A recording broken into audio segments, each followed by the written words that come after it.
According to most statistics, as the daughter of Dominican immigrant parents, I shouldn't have even graduated high school, much less gone to college, law school, practice at large law firms, or anything else I've done.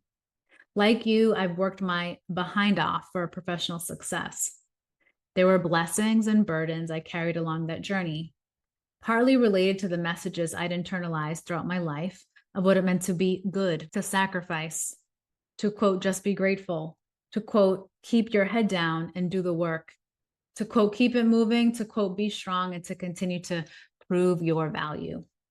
The identity crisis that arose within me after the birth of my first child forced me to figure out who I was and what I truly wanted, without the weight of everything I had been carrying and the titles I had worked so hard to earn. With each career pivot and life transition I've had since then, I've had to learn how to shed identities to make way for new ones and to continue to shed beliefs that didn't serve me anymore, all to make room for those that did.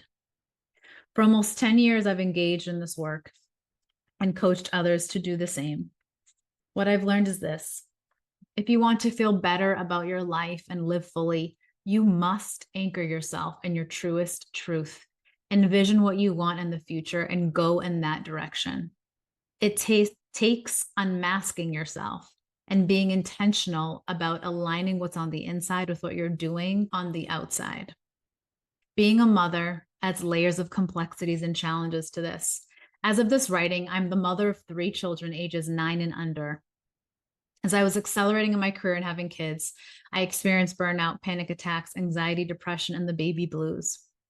As women, too often we sacrifice ourselves and aim for perfectionist type standards in every area of our lives. And this way of living is causing us too much suffering.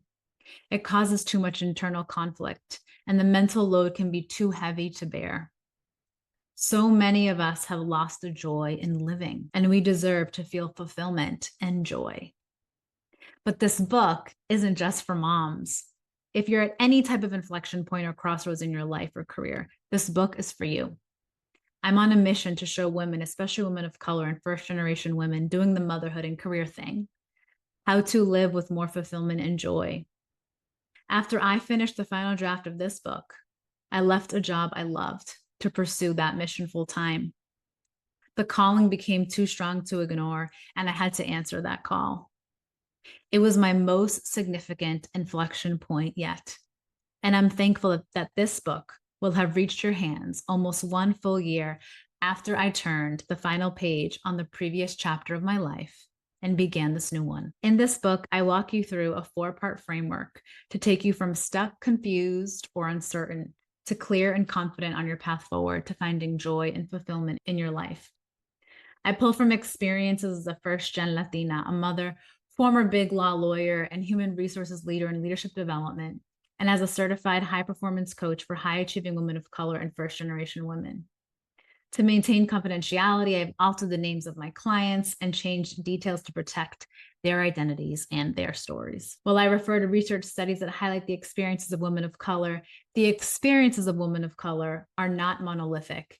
When I speak specifically about my Latina experience, I do not speak for all Latinas. Even within our cultures and communities, we have a wide range of experiences, resources, and histories. There is rich diversity among all our experiences, as well as commonalities.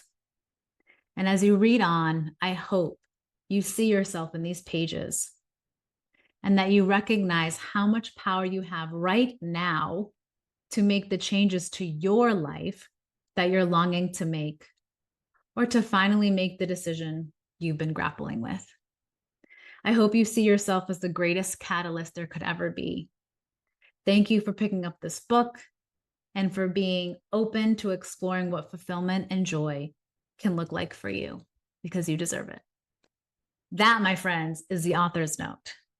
That is why I want you to pick up this book and squeeze every ounce of juiciness and goodness from it, because you deserve to do that for yourself.